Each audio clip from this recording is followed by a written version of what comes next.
اس واقعے کے بارے میں آج کل دنیا میں جو ہے وہ بہت زیادہ افراد و تفریق کے معاملات ہیں. کچھ لوگ جو ہے اس واقعے کی آڑ میں حضرت امیر معاویہ رضی اللہ عنہ کی جو مطلب توہین گالیاں اس طرح جو ہے نا جو مطلب ان کی برائی بیان کرنا یا اس کی جو ہے نا گستاخی. اب یہاں پر یہ بات سمجھنی چاہیے کہ حضرت امیر معاویہ رضی اللہ عنہ نے جو فیصلہ کیا تھا اس فیصلے سے اختلاف ضرور کیا جا سکتا ہے اور آج تک مسلمانوں کا اختلاف ہے.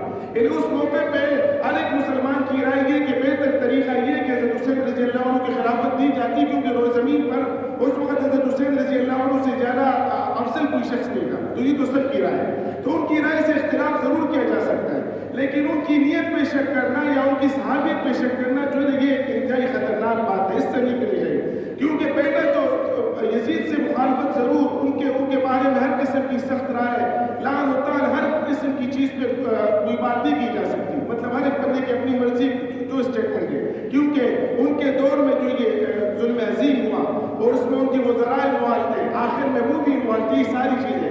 لیکن بیٹے کے جرم میں والد کو جو ہے مجرم قرار دینا یہ انصاف نہیں ہے. پہلی بات یہ.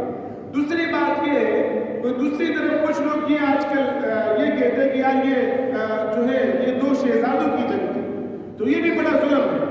یعنی دونوں کو شہزادہ قرار دینا یہ بھی انتہائی ظلم. میں کہتا ہوں کہ ظلم عظیم سے بھی بڑا ظلم ہے. ایک واقعتاً شہزادہ ہے جو رسول اللہ صلی اللہ علیہ وسلم کے نواسے ہیں وہ واقعتاً شہزادے ہیں خاتون جنت کے بیٹے ہیں جن کے بارے میں اللہ کے نبی نے فرمایا کہ خود جنت کے نوجوانوں کے سردار ہیں. اور دوسرا شخص جو ہے فاسق فاجر گناہگار ہے وہ اگر کسی صحابی کا بیٹا ہے تو صحابی کا بیٹا ہونا جو ہے یہ اس بات کی دلیل نہیں ہے کہ کوئی شخص عظیم ہو جائے. حضرت ابراہیم حضرت نوح علیہ السلام کے بیٹے نوح علیہ السلام اللہ کی جلیل القدر نبی ہے اور بیٹے جو ہے وہ نافرمان تھے کنان وہ اللہ تعالیٰ کے نافرمان تھے. اسی طرح ابراہیم علیہ السلام جو ہے اللہ کی جلیل القدر نبی ہے ان کے والد جو ہے وہ اللہ تعالیٰ کے دشمن تھے. تو یہ ہو سکتا ہے لیکن یہ بات کہنا کہ دونوں طرف شہزادے یہ بات بھی غلط ہے یہ بات بھی صحیح نہیں ہے. خلاصہ کلام یہ ہے کہ اس وقت جو ہے پوری دنیا کو اس بات پہ اتفاق کرنا چاہیے کہ حضرت حسین رضی اللہ عنہ حق پر تھے. وہ حق پر تھے اور ایک مثال چھوڑ کے گئے.